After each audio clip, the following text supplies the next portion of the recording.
trois questions diverses.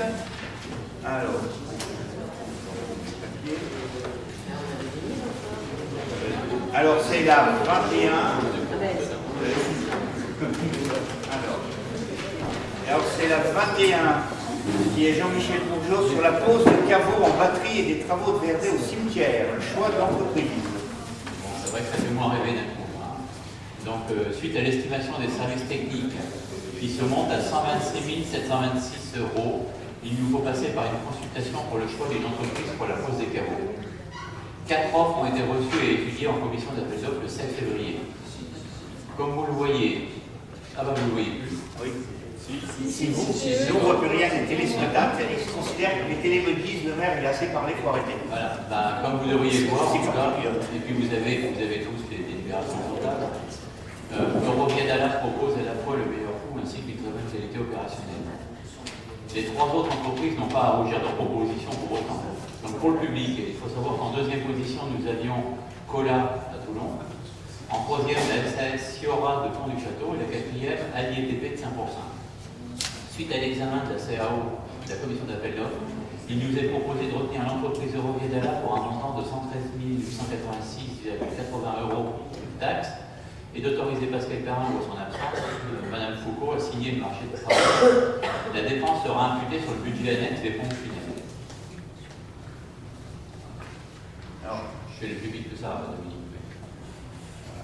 Des questions, des oppositions, abstentions, je vous remercie. Alors, c'est bien d'avoir prévu de les poser, il faut peut-être qu'on devra les acheter. Donc la délivre numéro 22, ça, on va vous proposer quand même d'en acheter. Alors je vous la fais encore un peu plus courte, la même procédé, mais pour la fourniture. Cette fois-ci, la commission d'appel d'offres a dû examiner 2 offres le 7 février. Elle nous propose de retenir l'entreprise Strada SAS basée à Vigène pour un montant de 135 500,40 € et d'autoriser donc monsieur le maire ou en son absence, Pascal Foucault, à signer le marché. La dépense sera imputée sur le budget annexe des pompes funèbres. Les oppositions, les abstentions, je vous remercie. La délibération 23 soutient la résolution générale du 101e congrès des maires du président d'Interco que vous avez trouvé sur la table. Je vais la faire plus que courte, puisqu'il y en a 2 pages pour le public. En fait, c'est une résolution qui a été prise à l'unanimité au congrès des maires en novembre et qui nous demande d'appuyer par des décisions de chacun des conseils municipaux. Dans certains cas, vous l'avez vu, il y a des points qui ne nous racontent pas directement, il y a des livres sur le Grand Paris, mais si cette délibération, chacun enlève ce qui n'est pas concerné et n'a plus le poids national, donc moi je vous propose de ne pas enlever le poids, même si on n'est pas. Je dirais que dans les grandes lignes, si on prend le premier considérant, l'Association des maires de France demande la mise en œuvre immédiate d'un moratoire sur la fermeture des services publics de l'État, parce que c'est un point qui est demandé par de nombreux élus. Après, il y a aussi 3 points qui sont en deuxième page, qui ne sont pas inintéressants, c'est de dire qu'on considère que nous demandons la reconnaissance par le gouvernement de 3 principes simples, mais qui devraient être fondamentaux, et que malheureusement on paye souvent les pots cassés. Ça serait le principe effectif du principe constitutionnel de libre administration des collectivités territoriales, parce que qui est en train de bouger un peu, donc c'est des règles. L'acceptation du principe qui décide paye ou qui paye décide. Et en fait, vous comprenez, c'est beaucoup, on dit, mais ça suffit. Je prends un exemple. La Fédération française de foot considère que l'infirmerie, elle doit être placée dans le bâtiment, sous les tribunes, parce que si on veut aller faire un contrôle d'urine, il ne faut pas que la personne sorte, ça nous coûte 15 à 20 000 €. Si la fédération payait, elle nous aurait laissé notre bâtiment derrière pour 2 ou 3 contrôles qu'on a dans l'année et qu'il suffirait d'organiser. Moi, je sais mon coup de gueule, mais à un moment, si celui qui payait décidait et vice-versa, il y a peut-être des dépenses qu'on n'aurait pas. Et aussi, les élus ont demandé la cessation de tout dénigrement et toute stigmatisation des maires et de l'ensemble des élus. Parce qu'on trouve que pendant un moment, on a été quand même traité un peu comme si on ne servait à rien. On a l'impression qu'avec le grand débat, on peut être utile, on pourra en discuter, mais voilà. Et on vous demande effectivement, il y a toute une série de sujets qui ont été discutés en assemblée, et je vous demande si vous êtes d'accord, ceux qui souhaitent, qu'on propose que le conseil municipalisateur soutienne l'intégralité de ces points et qu'on puisse l'envoyer au titre de l'Association des maires de France en soutien à l'association nationale.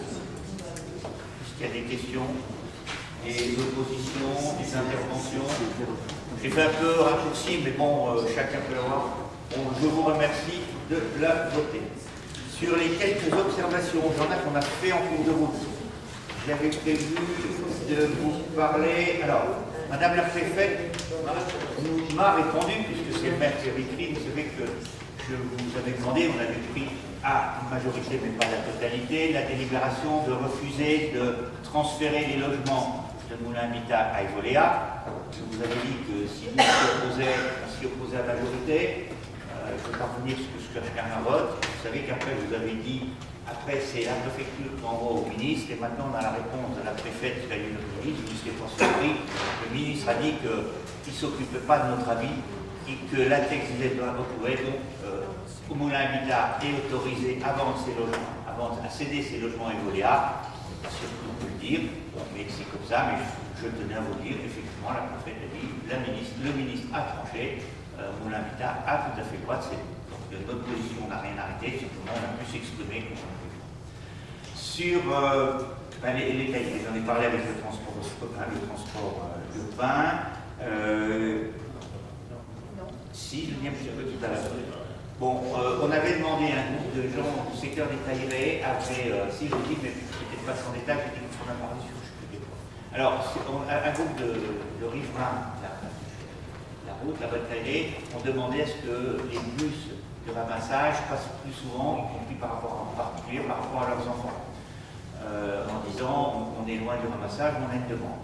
Nous avons donc écrit à la Côte d'Agneau, nous avons en accord avec la Côte d'Agneau on a réfléchi à une piste éventuelle qui était on rentrait dans le lotissement qui est sur la droite quand on descend, on fait un tour avec le bus, on partait. Techniquement, la Côte d'Agneau a eu l'honnêteté de nous dire oui, le bus pourrait passer. Donc ils ne se sont pas réfugiés en disant le bus ne passe pas. Le bus pourrait passer. Par contre, ils nous ont dit on ne mettra pas en place pour plusieurs raisons. La première, ça allonge le trajet. Évidemment, on va, au lieu de s'arrêter à l'entrée du chemin des osières, au lieu de s'arrêter, il faudrait rentrer dedans, ça fait à peu près 1 km. Alors on a dit, pourquoi pas faire au moment scolaire, c'est-à-dire 8h, 9h, peut-être le soir. Deuxième point, ils nous ont fait remarquer qu'il y avait l'arrêt du Plessis qui était à proximité, parce que si on passe à travers ce lotissement, l'arrêt du Plessis avec 2 ou 3 lignes qui passent est pas loin, et que, troisième point, cette demande n'avait pas été faite aussi assez longtemps en avance, puisqu'on s'était rencontrés, je reconnais, en cours d'année, il y a quelques mois, je ne sais plus quand, quelques mois, et effectivement, nous on avait listé, on avait surtout mis en avant, je le reconnais, de prévoir sur TSP que les bus puissent aller sur Sainte-Catherine, parce qu'avant la fin de la TSP, il y aura des maisons, donc il fallait donc ça c'est acté, c'est passé dedans. Donc pour l'instant, on n'aura pas de bus. Alors on fera passer l'information aux résidents, mais comme vous êtes un certain nombre du secteur là, il faut que vous ayez l'info. Et puis, dernière intervention, donc juste après vous répondre, par rapport à l'organisation d'une réunion dans le cadre du grand débat. Alors, effectivement, nous s'était posé en tant que majorité à un moment de se dire on y va, est-ce qu'on participe au grand débat? Nous avons trouvé, encore de nous, de groupe, que c'était intéressant, mais c'est intéressant qu'il soit porté par tout un chacun. C'est pour ça que je vous ai fait passer, sans rien fermer, compte rendu de notre réunion de travail, parce que quand on avait fait en disant que ça serait intéressant d'y aller, on avait un peu listé en disant quelles conditions, comment on l'organise, que chacun ait l'info. Donc moi, nous allons donc organiser la mairie de tous les élus, sauf si parmi nous il y en a qui disent nous on s'oppose aux paillettes, je m'entends, mais pour moi c'est une proposition de la ville. Je sais certains m'ont déjà dit et donné leur accord sur le grand débat. C'est bien donc à notre initiative, c'est pas simplement on ouvre la porte, on met une salle à disposition. Par contre, ce n'est pas les élus qui feront le débat, on n'a pas à faire le débat. Je ne ferai que l'ouverture, je dirais d'abord pour rappeler les règles qui sont, parce que nous avons une charte nationale de fonctionnement qui est très précise, donc je rappellerai un certain nombre de règles de jeu qui sont entre autres, c'est on s'écoute parler, c'est pas le même qui parle tout le temps, et on s'écoute que tout le monde puisse prendre la parole. Il y aura un animateur qui sera là pour faire ça, qui sera extérieur à notre ville, parce que je pense qu'il faut quelqu'un pour en œuvre, que nous, je demande à ceux qui sont de ne pas trop intervenir, je n'ai pas le droit de vous interdire. C'est pas ça. Moi, je demande à ceux. On essaie à le point parce qu'il faut qu'on fasse parler le grand public. Donc le plus grand public, je pense que nous élus, on a l'occasion de s'exprimer. Alors si l'un de nous, je prends d'abord un petit peu, je lui demandais d'être encore plus vigilant sur la durée. Non mais sur la durée, parce que je crois qu'il faut qu'on laisse parler nos citoyens. Moi j'ai senti une envie des gens. Et ce que je souhaite, c'est que si parmi vous élus, et là je fais l'invitation à tout le monde, il y en a qui veulent donner un coup de main, ce que l'on veut, c'est que quand les gens sortent de la réunion, ils sachent ce qu'on va transmettre au national à partir de ce qu'ils ont dit. Donc on va faire une organisation où vous allez voir 6, 7, 8 personnes qui notent. Si on est plus long, on fera des petits groupes, les gens noteront. Après, ils feront tout de suite dans la foulée, etc. Et avant que les gens partent, je souhaiterais qu'on puisse leur dire, voilà, en synthétique, ce qu'on pense que vous avez dit, qu'on fait remonter, de façon à ce que les gens sachent bien que ce n'est pas nôtre. Par contre, je ne souhaite pas faire travailler les agents de la ville pour faire ça, politique, au sens noble du terme, en disant, donc je fais un appel et j'aurais envie de vous dire quels sont ceux qui, le 27 février, sont disponibles et qui sont prêts à donner un coup de main. Bon, les noms, si d'autres veulent se rajouter à qu'on veut, mais moi je suis partant pour que chacun de nous puisse participer, parce que la prise de notes, c'est pas le plus sympathique, hein, je vous le dis tout de suite, mais je pense que on trouvera peut-être dans le grand public, mais c'est plus difficile. Au dernier moment, j'ai pas trop envie de prendre le risque au dernier moment, qui c'est qui veut l'ouvrir. Donc voilà. Donc si quelqu'un ne me répond pas aujourd'hui, qui me rattrape à la fin, je vais le garder. Alors à main levée, est-ce qu'il y en a? Parce que moi, il faudrait qu'on soit au minimum 6 suites, sinon on va compliquer. Alors est-ce qu'il y en a qui se disent, moi je serais prêt à donner un coup de main dans l'écriture? C'est pas pour faire la... On est hors du compte rendu, hein, les noms qui seront demandés. Moi je note, c'est pour pouvoir rappeler. Hein. Et puis il faut prise de notes. Alors, Nathalie, voilà. Je demande à la presse, je ne sais pas demander qui fait, parce que voilà. Ah oui, alors je sais qu'il y a un CCAS, mais j'ai demandé au CCAS s'il ne pourrait pas le... de changer la date. Oui, parce que moi j'ai noté que... Alors j'ai Marie. Moi, si demain, je vais essayer d'avancer le CCS ou mardi à la réunion. Alors il y a Michel. Et Isabelle. Hein? Il y a Lionel. Il y a Jean-Michel. Est-ce que j'ai vu quelque chose? Et les autres groupes ne sont pas disponibles, ils me diront après. Il dira après que vous êtes disponible pour regarder votre idée.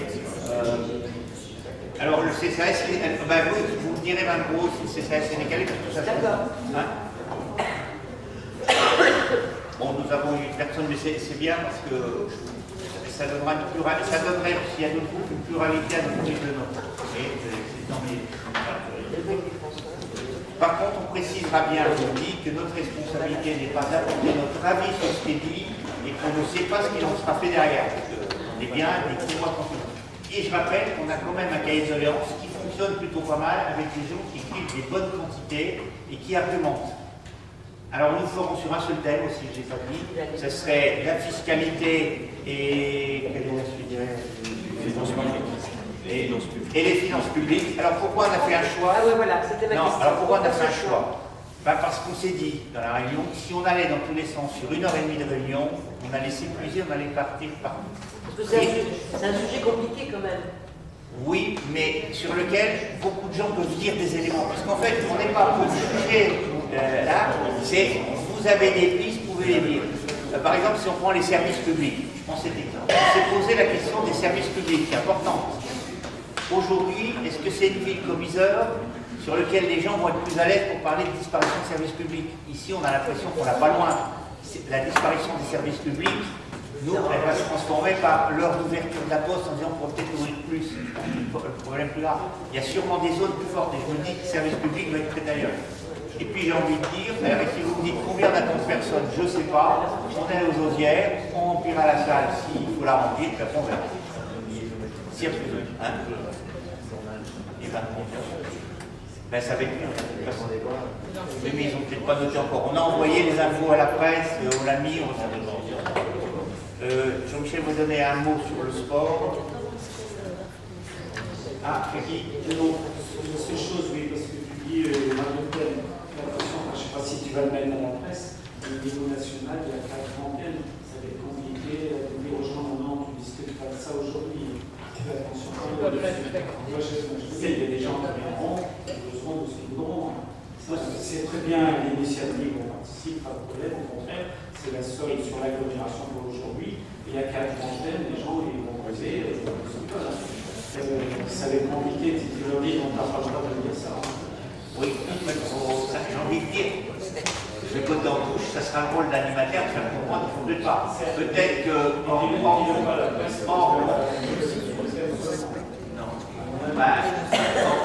faut dire sur la presse qu'on fait sur ce thème-là. Après, c'est peut-être qu'on se dira, on prend un quart d'heure pour sortir du thème, mais en même temps, je pense que les gens peuvent comprendre à un moment qu'il faut. Parce qu'on en a vu, ceux qui sont partis dans tous les sens, ça dure 4-6 heures, et ça va quand c'est le président qui peut donner des réponses. Nous, on ne va pas donner de réponses.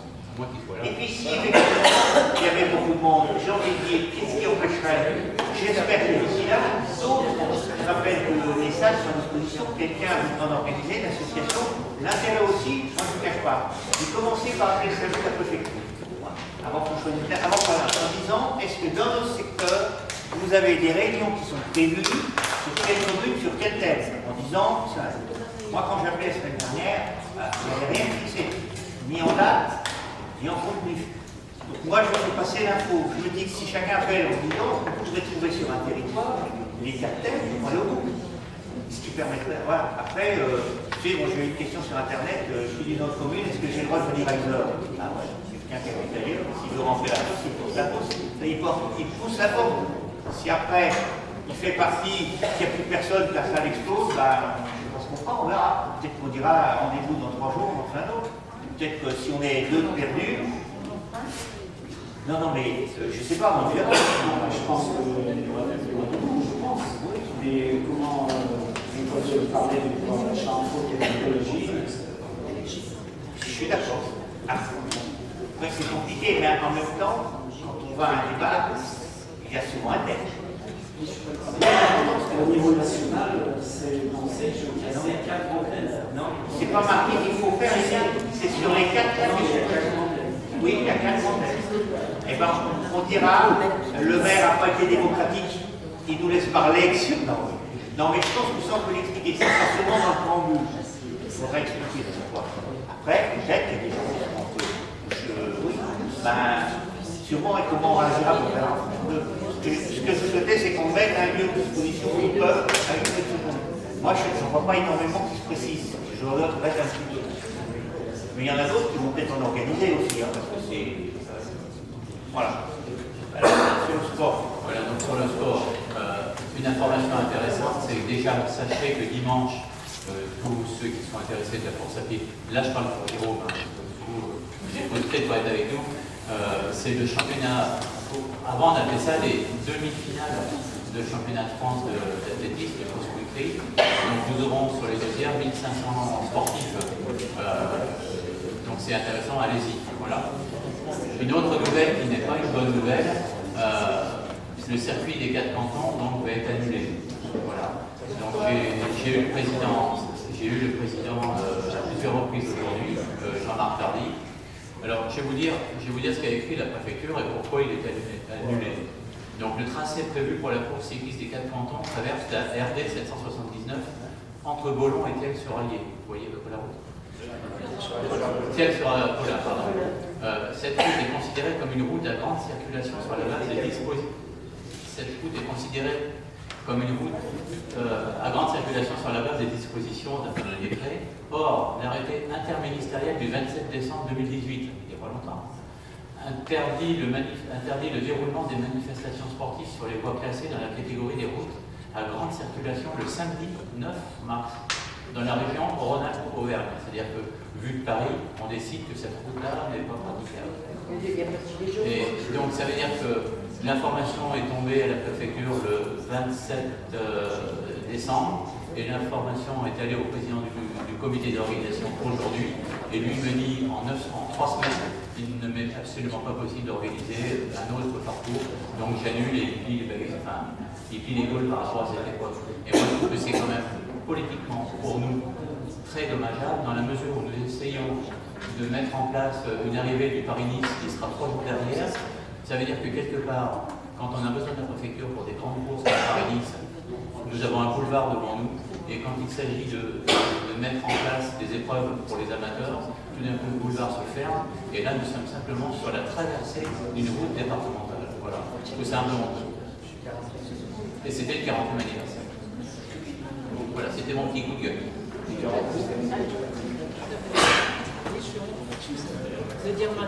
Alors, quelques remerciements. Madame Lucette-Telly pour le colis CCAS qu'elle a reçu, qui a été remis par des personnes du CCAS. M. Henri Chassin pour le service de la cuisine centrale.